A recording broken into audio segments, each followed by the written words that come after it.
My name's Lydia Guthrie. I qualified as a social worker, and then later in my career I've qualified as a family therapist or systemic psychotherapist, and I was lucky enough to be part of the group who contributed chapters to the Anti-Racist Social Worker book, and I'm going to be reading from the chapter which I co-wrote with my colleague Marie Otton. This chapter is chapter 9, and it's called Dialogues on Race in Communities in Practice. The background is that Marie and I, with other colleagues, set up a community of practice focusing on issues of race and gender. The chapter is our reflections on what we have learned about ourselves through our experience of being part of this community of practice. So I'll be reading from my own individual story, which, if you have the book, it starts on page 92. So here goes. 10 years ago, if asked to describe myself, I would probably have replied, female, northern, working class roots. It wouldn't have felt important to describe myself as white.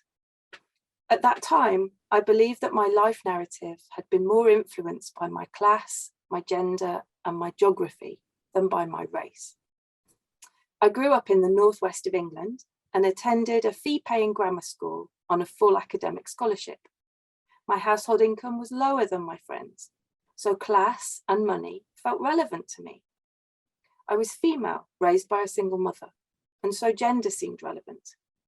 Being white was neither noticed nor named by me. At 18, I began to study at Oxford University, where I was conscious of my class, my northernness, and my gender.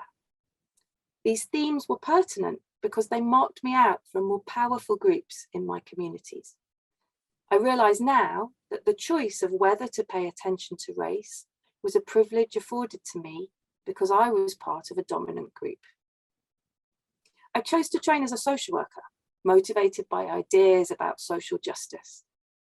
I was working as a probation officer during the Macpherson report into the murder of Stephen Lawrence, 1999, and the racially motivated murder of Zahid Mubarak, 2000, in a young offenders institution.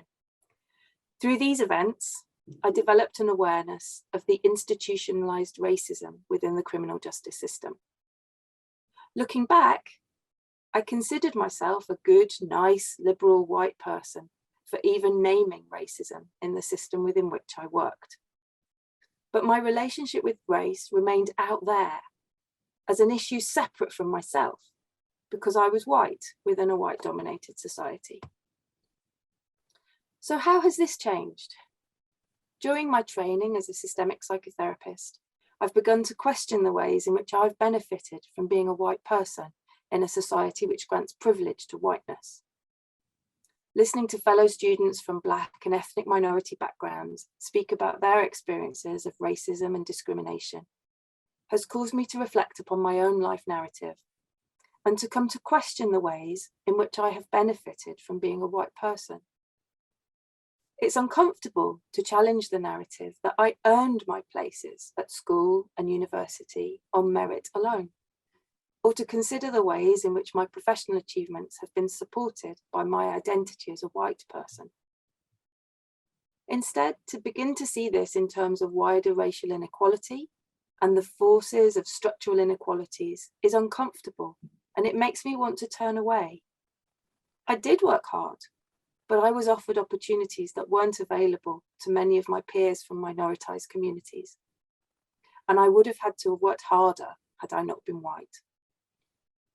It's a marker of white privilege itself that I have had the choice whether or not to notice the operation of white supremacy and racism. Examining the ways in which I have benefited from my white race is painful, uncomfortable, and vital. Joining the community of practice has been a way of doing all this in action. I now want to move to the end of my chapter and share my pledge. So this is from page 97 of the book, and Marie and I reflected on what it has meant to us to be part of the community of practice.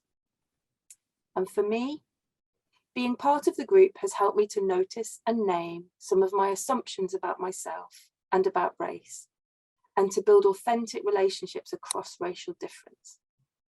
My pledge is to continue to listen with an open heart, even when I find it difficult, and to sit with the discomfort, shame, and vulnerability which are evoked by unpeeling layers of white privilege and how it has operated in my life. Thank you for listening.